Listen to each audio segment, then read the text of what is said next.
Pemprov DKI terbuka terhadap warga Kalijodo, Jakarta Utara terkait penertiban dan relokasi kawasan Kalijodo. Penertiban juga diminta tidak dilakukan dengan pendekatan intimidasi dan anarkis. Rencana Pemprov DKI menertibkan dan merelokasi kawasan Kalijodo, Jakarta Utara mengundang perhatian Komnas HAM. Usai menemui perwakilan warga Kalijodo yang mendatangi kantor Komnas HAM, Komisioner Komnas HAM Hafid Abbas mengatakan relokasi warga harus diselesaikan dengan baik. Keinginan Pemprov DKI yang ingin mengembalikan kawasan Kalijodo ke jalur hijau harus disampaikan secara terbuka kepada warga. Warga harus mengetahui alasan mengapa ada relokasi. Karenanya perlu ada dialog yang terbuka dan demokratis antara warga dengan Pemprov DKI. Pemprov juga diminta untuk menyediakan tempat bagi warga yang terdampak relokasi seperti rusun agar warga tidak terlantar. Selain itu, penertiban diminta tidak menggunakan pendekatan intimidasi dengan mengerahkan petugas Satpol PP dan aparat keamanan bersenjata lengkap karena dapat meresahkan warga. Di warga itu bisa resisten dan bisa terjadi perlawanan kalau mereka tidak memahami apa dasarnya mereka harus digusur, sebab dia punya bukti kepemilikan yang sah menurut mereka, ada pembayaran pajak, dan ini sudah dihuni hampir 40 tahun. Nah, kalau tiba-tiba dilakukan tindakan sepihak tanpa dialog, ya memang bisa rawan ya. Tapi kami juga tadi melihat pertimbangan gubernur dalam surat yang disampaikan ke warga. Pertama itu mau dijadikan sebagai kawasan hijau, ya kan? Yang kedua di situ tidak ingin ada kawasan prostitusi, ya kan? Makanya ada alih fungsi, ya. Jadi warga diberi pelatihan kembali, dialihkan mau ke pekerjaan mana yang terkait. Yang ketiga ada relokasi, memang dia disiapkan rusunawa yang disewa itu. Tapi warga tadi menyebut bahwa belum pernah ada komunikasi begitu. Jadi lagi-lagi ini tidak mudah ya, tidak bisa diambil keputusan sepihak. Perwakilan warga Kalijodo yang mengadu ke Komnas HAM mendesak adanya dialog antara warga dengan Pemprov DKI. Warga mengaku bukan penduduk ilegal karena tiap tahun membayar pajak PPP. Kalau sudah kita putar balik ke belakangnya. Ya. Kalau bagian depan ntar dibikin di pram. Pembongkaran pintu tol Cikudir 2 pasca ambruknya atap gardu tol tersebut. Maria Lizia Hasri akan melaporkan selengkapnya dari tol Cikudir 2 Bekasi, Jawa Barat. Maria, apa upaya yang dilakukan Jasa Marga agar beberapa pintu tol Cikudir 2 bisa dibuka kembali? Selain perbaikan, upaya sementara yang dilakukan oleh pihak Jasa Marga ini adalah menyangga pintu tol yang kemarin memang ambruk diterjang oleh angin kencang dan hujan deras. Kalau kita lihat, ini di sebelah kiri saya ada 2 tiang penyangga coklat berukuran besar untuk menyangga atap tol. Kemudian di sebelah kanan saya, ini ada tiang penyangga yang sedikit lebih kecil jika dibandingkan dengan sebelah kiri saya. Kemudian di tengah-tengahnya itu Zilvia, di atap yang kalau kita lihat ambruknya itu kemarin parah dibandingkan dengan atap di kiri dan kanan, itu disangga oleh 1 pintu tol. Nah, memang kalau dipikir-pikir Zilvia, keamanan dari pengguna jalan yang melintas di gardu tol Cikudir 2 ini bisa dipertanyakan. Namun pihak Jasa Marga sudah menjamin keselamatan dan keamanan pengguna jalan yang melintasi ini. Pihak Jasa Marga mengatakan sudah memikirkan sebelumnya untuk membuka pintu tol yang saat ini dari 15 pintu tol sudah dibuka 10 pintu tol. Dari sebelumnya bertahap 4 pintu tol, kemudian tadi pagi dibuka 8 pintu tol, sekarang dibuka lagi 10 pintu tol. Jadi otomatis hanya ada 5 pintu tol saja yang belum bisa dioperasikan seperti itu. Nah, tadi kami juga sempat mewawancarai pihak Humas atau Corporate Communication dari pihak Jasa Marga dan berikut adalah keterangannya. Salah satu jalur yang vital juga ya, menghubungkan antara Cikampek dengan Jakarta Lingkar Luar. Nah, dan ini juga untuk pelayanan kepada pengguna jalan kami gitu ya. Jadi artinya tentu kami sebelum membuka ini kami juga memastikan bahwa memang ini aman untuk dilewati. Sehingga memang belum semua lajur transaksi di gerbang tol ini kami buka, demikian.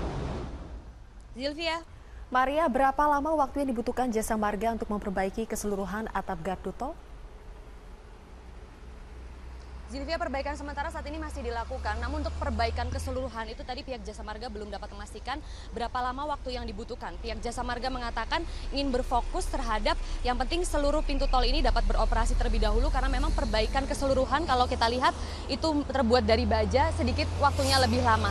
sehingga memang saat ini diprioritaskan untuk membuka jalan tol semua, kemudian keselamatan dari para pengguna jalan tol karena memang kalau kita bandingkan kemarin atap yang dirasa tidak ada masalah itu bisa ambrol terkena hujan dan juga angin kencang, apalagi sekarang yang kalau kita lihat ada kerusakan yang bisa dibilang ini cukup parah, sehingga jika ada hujan atau angin kencang yang diprediksi nanti akan terjadi lagi, ini bisa rawan ambruk lagi begitu Zilvia. Demikian Zilvia untuk sementara yang dapat kami laporkan dari gerbang tol Cikunir 2. Maria Lizia Hasri, terima kasih atas laporan Anda.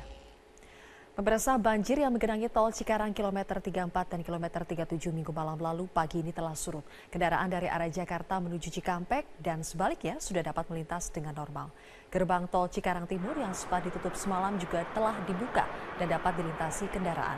Arus lalu lintas dari arah Jakarta menuju Cikampek dan sebaliknya pun terpantau ramai lancar.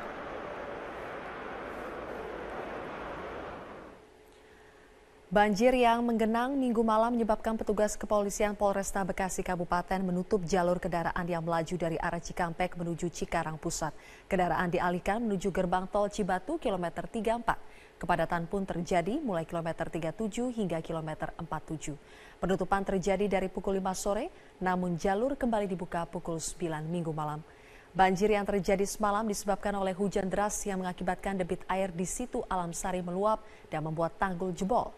Untuk mengantisipasi hal ini agar tidak kembali terjadi, PT Jasa Marga akan berkoordinasi dengan pihak pengembang untuk memperluas penampung situ Alam Sari dan membenahi sistem drainasi tol agar dapat menampung genangan air saat hujan deras.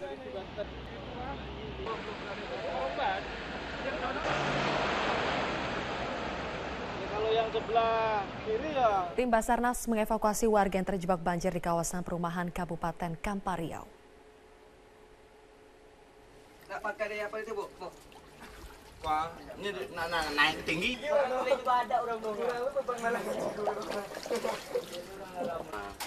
Anggota Basarnas menyelamatkan warga yang sudah 2 hari terjebak dalam rumah karena tidak ada perahu untuk keluar dari lokasi banjir.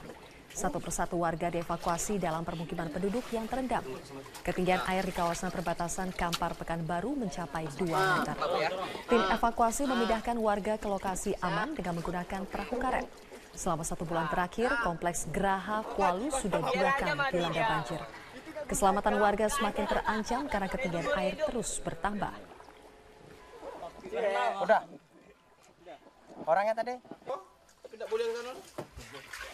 Biarkan orang sana. Kawasan awak sih kok. Biar dayung. Pemirsa, luapan Waduk Jati Gede yang merendam akses utama dari Sumedang menuju Garut dan Tasikmalaya semakin tinggi. Sementara itu warga dari 3 desa di Kecamatan Seirampah, Serdang Bedagai, Sumatera Utara mengungsi di posko pengungsian BPBD akibat banjir. Trianisha memantau langsung dari Sumedang, Jawa Barat dan Wilson Purba dari Medan, Sumatera Utara.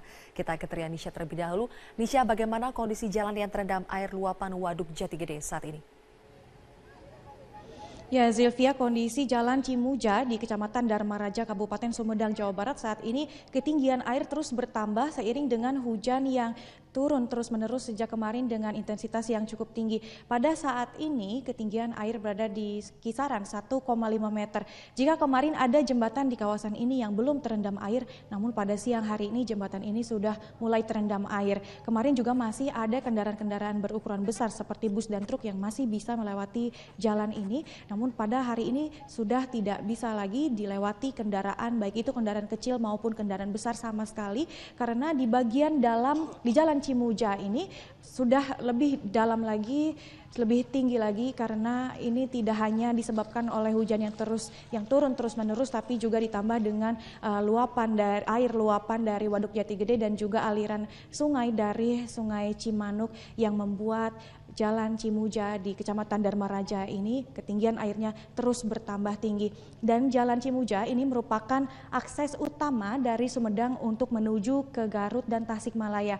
Namun akibat ketinggian air yang terus bertambah sampai saat ini akses ini menjadi lumpuh total dan warga dan juga kendaraan-kendaraan yang terbiasa melintasi jalur ini harus berputar untuk menuju ke Garut ataupun Tasikmalaya melalui jalan perkampungan Desa Neglasari, nanti akan keluar di Jalan Sumenak dan akan melanjutkan perjalanannya menuju ke jalur provinsi. Zilvia. Nisha, bagaimana dampak luapan Waduk Jati Gede terhadap warga sekitar yang biasa melintasi jalan ini? Ya Zilvia, selain warga yang menggunakan kendaraan yang terbiasa melewati jalur ini harus berputar melalui jalan perkampungan Neglasari, ada juga warga yang terbiasa berjalan kaki melewati jalan Cimuja ini. Perlu diketahui juga bahwa panjang genangan air yang ada di jalan Cimuja ini adalah sepanjang 300 meter. Ini warga membutuhkan perahu karet untuk melintasi jalur ini, dan dari pihak kepolisian, dalam hal ini pihak Dalmas dari Polres Kabupaten Sumedang, menyediakan perahu karet bagi warga yang ingin menyeberangi jalan yang tergenang air sejauh 300 meter. Kemarin disediakan 3 perahu karet, namun pada hari ini karena sudah memasuki hari Senin, warga sudah mulai beraktivitas seperti biasa. Semakin banyak warga yang melintas di jalan ini, maka pihak kepolisian menambah jumlah perahu karet menjadi 6 perahu karet.